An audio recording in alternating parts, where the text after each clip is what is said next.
இன்னைக்கு டேஸ்டியான ஊறுகாய் பண்ண போகிறேன். அதுக்கு இந்த பெரிய சைஸ் எலுமிச்சம்பழம் எடுத்திருக்கேன். இந்த பெரிய எலுமிச்சம்பழம் வச்சு சுவையான ஊறுகாய் எப்படி செய்கிறதுன்னு இந்த வீடியோவில் பார்க்கலாம். ஃபர்ஸ்ட் எலுமிச்சம்பழம் நல்லா வாஷ் பண்ணி கட் பண்ணலாம்.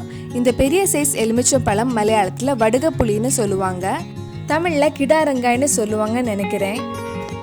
ஃபர்ஸ்ட் இந்த மாதிரி நீளமாக கட் பண்ணலாம். அதுக்கப்புறம் இந்த மாதிரி குட்டி குட்டியாக கட் பண்ணி வச்சுக்கோங்க.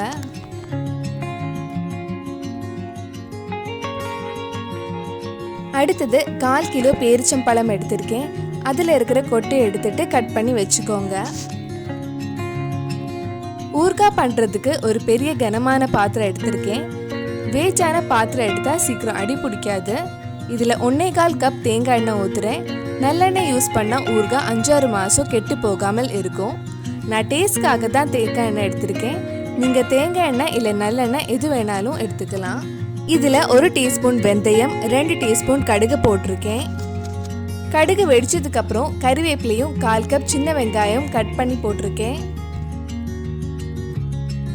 இது கூட 3 பூண்டு, 1 பீஸ் இஞ்சி, 9 பச்சை மிளகா போட்டிருக்கேன். பூண்டும் இஞ்சியும் குட்டி குட்டியாக கட் பண்ணி போடலாம். வெங்காயம், பூண்டு, பச்சை மிளகாய் எல்லாம் நல்லா வதங்கட்டும். தேவையான அளவு உப்பு போட்டுக்கோங்க. நான் 2 டேபிள் ஸ்பூன் உப்பு போட்டிருக்கேன். நல்லா வதங்கினதுக்கு அப்புறம் நம்ம கட் பண்ணி வச்சிருந்த எலுமிச்சம்பழம் இதில் போடலாம். 1 டீஸ்பூன் மஞ்சப்பொடி போட்டு ஒரு 10 நிமிஷம் வேக வைக்க போகிறேன். எலுமிச்சம்பழத்தில் இருக்கிற தண்ணியெல்லாம் நல்லா வத்தணும். நம்ம கட் பண்ணி வச்சிருந்த பேரிச்சம்பழம் இந்த மாதிரி உடச்சி விட்டுட்டு எலுமிச்சம்பழம் கூட ஆட் பண்ணலாம். இந்த டேட்ஸ் இது கூட சேர்த்தா அவ்வளவு புளிப்பு தெரியாது. பேரிச்சம்பழத்துக்கு பதிலாக சுகர் இல்லை சர்க்கரை கூட எடுத்துக்கலாம். நல்லா மிக்ஸ் பண்ணலாம்.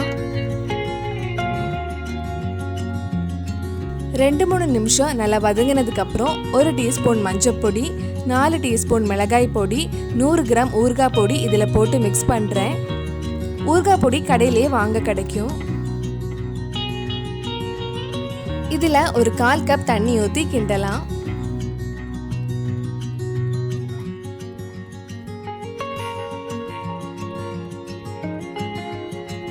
தண்ணி எல்லாம் கொஞ்சம் வத்தினதுக்கு அப்புறம் 1 கப் வினிகர் ஆட் பண்ணுறேன்.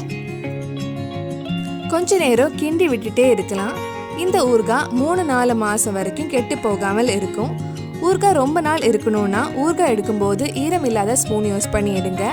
அதே மாதிரி சும்மா ஊறுகாய் பாட்டிலில் கிண்டி விட்டே இருக்கக்கூடாது. இந்த ஊறுகாய் நாள் போக போக புளிப்பு கம்மியாயிடும், டேஸ்ட்டும் சூப்பராக இருக்கும். பேரிச்சம்பழம் போட்டிருந்தாலும் கொஞ்சம் இனிப்பு கம்மியாக இருக்குது. அதுக்காக 2 டீஸ்பூன் சுகர் ஆட் பண்ணுறேன். கடைசியாக கொஞ்சம் காய்பொடி போட்டு கிண்டி விட்டுட்டு நல்லா கொதிச்சதுக்கப்புறம் ஆஃப் பண்ணலாம். சுவையான எலுமிச்சம்பழம் ஊறுகாய் ரெடி ஆயிடுச்சு. நீங்களும் இந்த ஊறுகாவை வீட்டில் கண்டிப்பாக செஞ்சு பாருங்கள். வேறு என்னெல்லாம் ரெசிபிஸ் நம்ம சேனலில் ட்ரை பண்ணலான்னு கீழே கமெண்ட் பாக்ஸில் சொல்லுங்கள்.